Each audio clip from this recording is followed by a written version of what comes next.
ಯಾರ್ಯಾರು family man ಹರ್ಷ ಕುಂಕುಮ ಶಾಸ್ತ್ರ ಕರೆದಿರೋದು? ಯಾರನ್ನ ಕರಿಬೇಕು ಅಂತ ಬುದ್ಧಿ ಇಲ್ಲ. ಹೋಗಿ ಹೋಗಿ ನಮ್ ಶನಿ ಮಾಮನ್ ಕರೆದಿದ್ದೀರಲ್ಲ.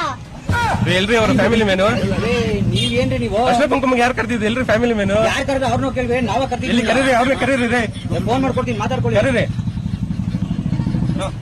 ವಾ ಏನ್ ಸರ್ ನಿಮ್ನ ಕರೆದವ್ರ ಅರ್ಶನ ಕುಂಕುಮಕ್ಕೆ?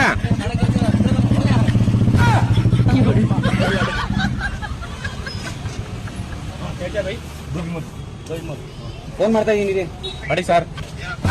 ನೆನ್ನೇನೋ ಕೊಂಚಿರುತ್ತೆ ಅಂದ್ಬಿಟ್ಟು ಡೈಲಾಗ್ ಹೊಡ್ಬಿಟ್ಟು ಅವ್ರು ನೋಡಲ್ಲ, ಅಂಗಡಿ ಮುಂದೆ ಬಂದು ಗಲಾಟೆ ಮಾಡ್ತಾವ್ರಲ್ಲಿ. ತಗೋ ಮಾತಾಡಲ್ಲಿ. ನೀವೇನ ಫ್ಯಾಮಿಲಿ ಮ್ಯಾನು? ಯಾರನ್ನ ಕರಿಬೇಕು ಅಂತ ಬುದ್ಧಿ ಇಲ್ಲ. ಹೋಗಿ ಹೋಗಿ ಗಂಡ್ ಮಗನ್ ಕರ್ತಿದ್ದೀರಲ್ಲ, ಹೆಣ್ಮಗ್ಳ ಕರಿಯೋದ್ಬಿಟ್ಟು. ಅಷ್ಟು ಬುದ್ಧಿ ಇಲ್ಲ ಆಂಟಿ. ಹೋಗಿ ಹೋಗಿ ಗಂಡ್ ಮಗನ್ ಕರ್ತಿದಾರಲ್ಲ, ಹೆಣ್ಮಗ್ಳನ್ ಕರಿಯೋದ್ಬಿಟ್ಟು.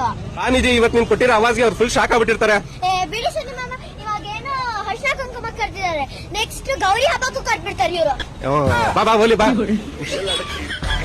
ಯಾರೋ ಅವನು? ನಿಧಿನ ಅವ್ರು ತಡ್ಕೊಳಕ್ ಆಯ್ತಲ್ಲ, ಬಾ ನೀನು ಅವಾಜ್ ಆಗ್ತಾ ಇದೆಯಾ?